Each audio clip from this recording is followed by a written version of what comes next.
about the program, though, we have a phenomenal lineup here. They'll introduce each other in a moment. I would like to remind everyone we have a phone bank after this because, you know, it's fun to do this, but we need to take action. We need to count votes. We have an opportunity with this great crowd to ID quite a few voters this morning. So if you have some time, we have a great crew ready to go on a phone bank back there. They're setting it up. Give us an hour of your time. We're going to get votes for Susan, and we're going to take her that much closer to winning in November. So with that, thank you for being here. Thanks for giving us a little time this beautiful Saturday morning. And I'm going to turn, well, we don't have mics, but let's pretend, over to Adrian, who's going to get us started. And thank you. Good morning. I'm really happy to be here today to support my friend and longtime colleague, Susan Wild. Susan has been an amazing attorney here in the Lehigh Valley and has been a strong supporter of the LGBT community. But what I want to talk about really briefly is why the Lehigh Valley is so important to have an LGBT affirming person representing us. Because here in the Lehigh Valley, we have one of the largest gay populations in Pennsylvania, larger than Pittsburgh. And well, that's good. But we don't have all the laws that we need to protect us. So it's really critically important that we elect the right people to make sure that our community is protected because in light of the recent Supreme Court case, for example, only 3 of our cities here in the Lehigh Valley have non-discrimination protections. So we have to make sure that people representing us have our backs and that understand the need for the LGBT community to be treated equally in all circumstances, whether it's in employment, housing, public accommodation, that LGBT youth are supported in schools with anti-bullying protections. We need our legislators, our members of Congress, to be thinking about the LGBT community when they're making decisions about our health, around our schools, around our safety in our communities. And we have to remember that that LGBT people are affected by almost every kind of policy decision that is made in Congress. Whether they're debating gun safety or whether they're debating school funding, we're affected by those issues. And so it's important that we have someone who's elected who thinks about the LGBT community all the time, which I know that Susan does. I know this is personal for her. I know that, that for Susan, these issues matter, and it's not just about getting elected, but it's about supporting people who need support, including the LGBT community. I'm really pleased to introduce another one of my friends, Elisa Bowman. Elisa is the author of Raising the Transgender Child, a parent of a transgender kid, and a member of the East Penn School Board.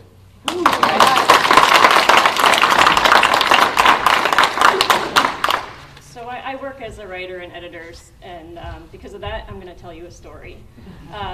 2 years ago, a student complained to our school board about transgender students in the bathrooms and locker rooms. Her comments were picked up by the Morning Call, and then by BuzzFeed, and then the Emmaus page on Facebook, which is a page known for its knockdown, drag-out verbal scuffles. The next thing I knew, I found myself continually deep diving into comments I wish I had never read. Pervert, mentally ill, wrong, sick, and subtle and not so subtle suggestions that guns can fix the problem of trans students.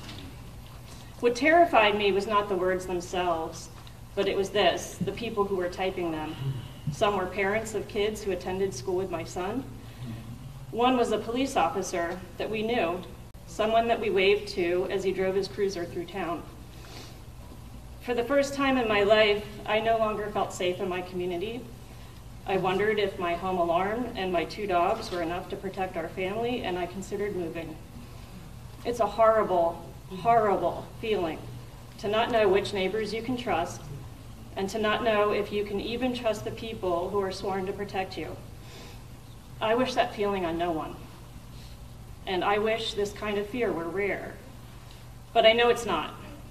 I'm guessing most of you today have felt this fear. Probably everyone in the LGBT community has felt it. I'm actually feeling it right now. For different reasons. Anyway, I'm a little bit excited and amped up. But you might feel it daily. It's a feeling that people of color have felt as well. Obviously, it's a feeling that our immigrants and our refugees are feeling. It's a feeling that's growing in this authoritarian world. Allies even feel it. But this feeling can cause us to freeze and do nothing. We cannot allow this fear to win. And there's hope. What I soon learned 2 years ago was this. Love is just as strong in my community, if not stronger than hate. And 2 weeks after that one student complained to the school board, Dozens of other community members packed the room to do one thing: stand up for the equal rights of LGBTQ students. My son gave a speech that night, and that speech went viral. That speech led to other speeches by him, as well as a meeting with Governor Wolf and Congressman Dent, a Republican, and the list goes on. Actually, a Republican that Susan Wild's going to soon replace. Yeah. Oh, yeah. It also led to me facing my fear and running for and winning a seat on the same school board that I had begged to protect students like my son. And a quick aside, I got more votes than any other candidate. I did this despite my Democratic registration. In my district, they actually encourage you to change your registration to Republican. I did not. I did this despite my public support of my trans son and my public advocacy for LGBTQ issues in general. So I'm here to tell you that love can win. Full equality can happen, but we need many more pro-equality candidates in office to do it. Standing up for what's right is not easy. It's not easy for me, and it's not easy for anyone. It's scary. But when it's personal, you have no other option. When it's personal, your sense of justice outweighs your fear. It becomes a guiding light that you have no choice but to follow.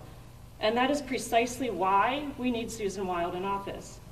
Much like me, this fight is very personal for Susan. And that's how I know that her sense of right and wrong will always bring her to always fight for equality. Please, all of you who are listening today, do everything possible, every possible thing, to get Susan into office. We need her. Thank you for listening. And now I'd like to introduce Chad Griffin, President of the Human Rights Campaign.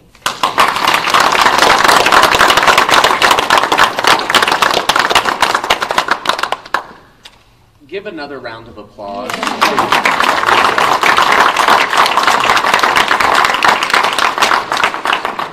There is no more important reminder of why we are all fighting this fight than the story that you just shared.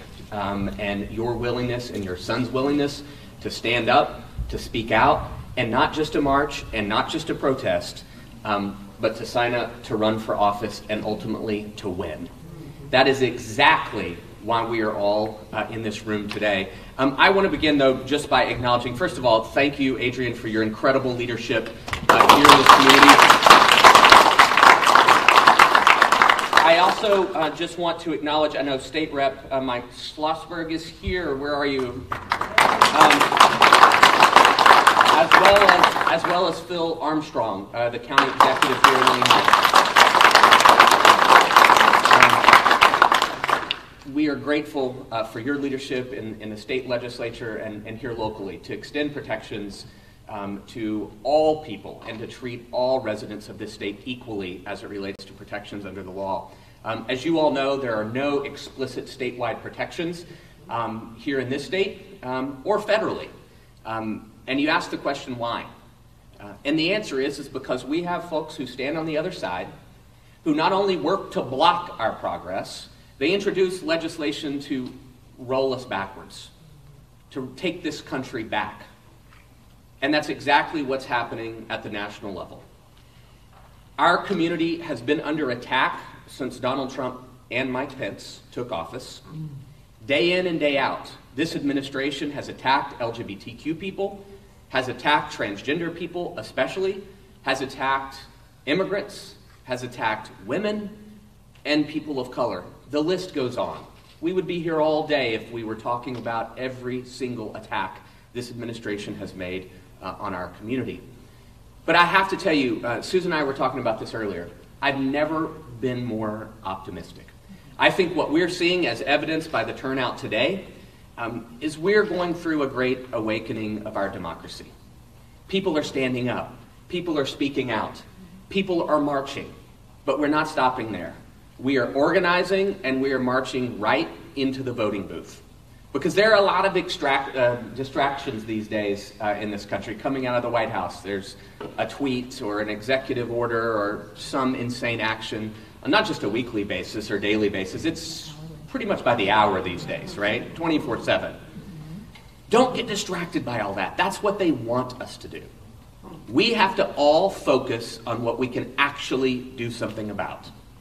And there is no more important thing we can do here in this community, in this state, and around this country than to elect a pro-equality, sane majority in the House and in the Senate, and finally pull an emergency brake on the extreme agenda of the Trump-Pence administration. Oh, right on!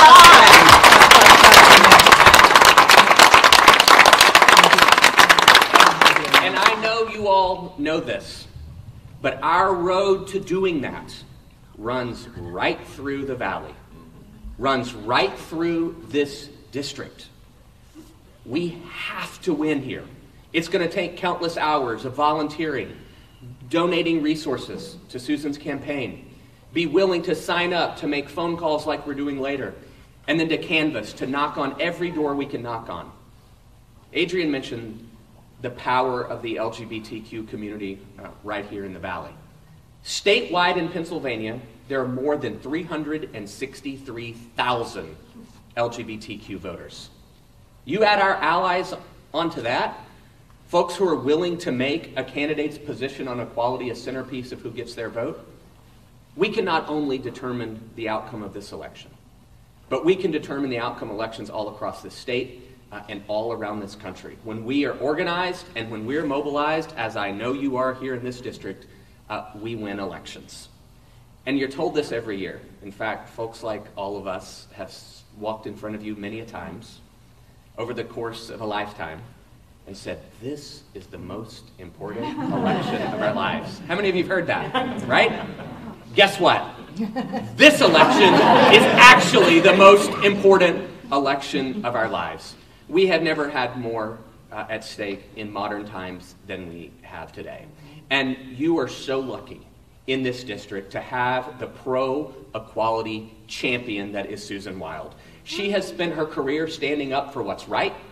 She has spent her career fighting for protections here in this community, and we can't wait to have her as the next member of Congress, co-sponsoring the Equality Act and fighting to ban so-called conversion therapy against LGBTQ young people. Join me in welcoming your next member of Congress, Susan Wild. Thank you.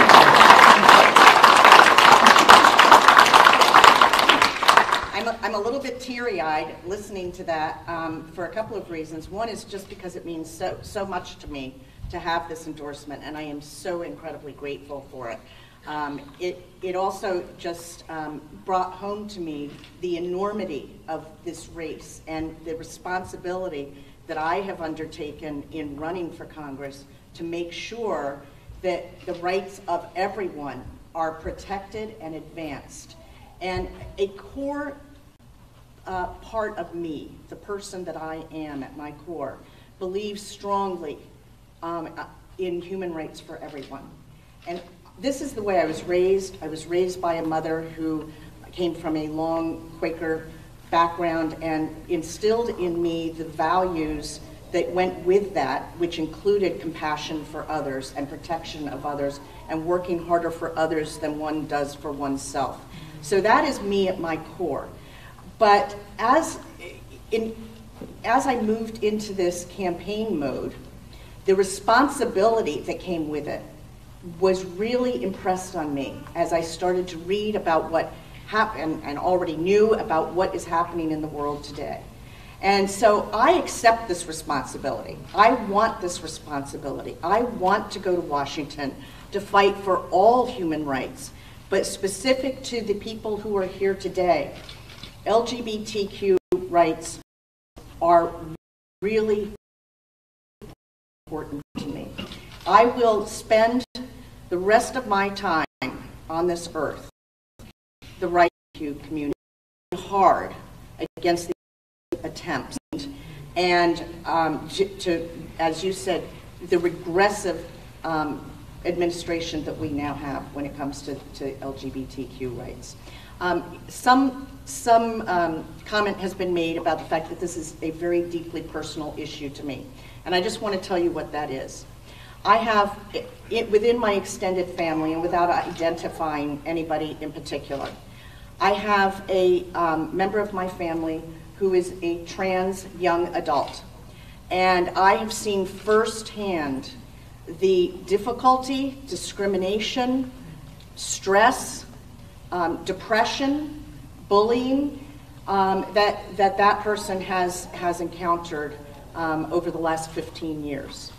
I'm happy to report that person's doing much, much better now because of changes in laws where that person's living, but it's somebody who's very, very close to me. I was also, in 1979, my first cousin, who was in his 20s, died of AIDS. He was one of the very first victims of AIDS. And I saw within my extended family, and this is on my father's side of the family, we have a fairly large extended family, I saw that he was shunned. That very, very few members of the family visited him in the hospital, and that he essentially was left to die with only a few close friends and family members supporting him. And to this day, that haunts me, that somebody in his 20s left the world in that way. My own grandmother, who is now deceased,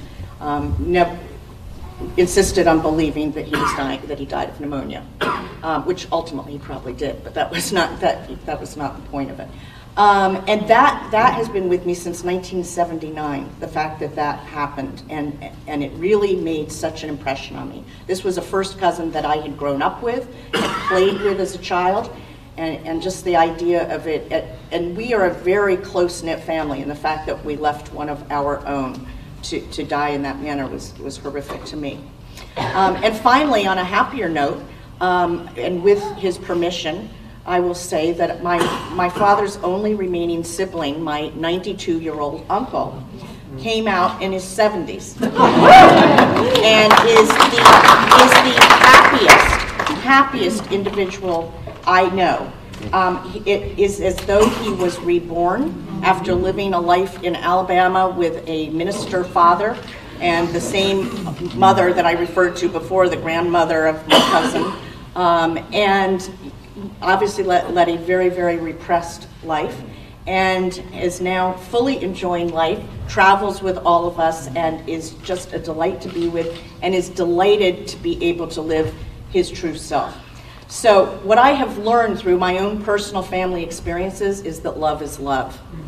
And that is what we all need to be as human beings, as legislators, as government officials. I have to commend Phil Armstrong, who was recognized a few minutes ago, our county executive, for signing an order advancing the rights of LGBTQ members of our community within Lehigh County. And I'm proud to be part of this. I am proud to know Phil. I'm proud to know Mike Schlossberg, who's similarly advanced the cause, and I want to be part of it. I want you all, after I'm in Washington, after I've had some time to get my feet on the ground, to say, boy, we're really glad we supported her because she did everything that she promised that she was going to do for our community. So with that, thank you very much. I really appreciate it.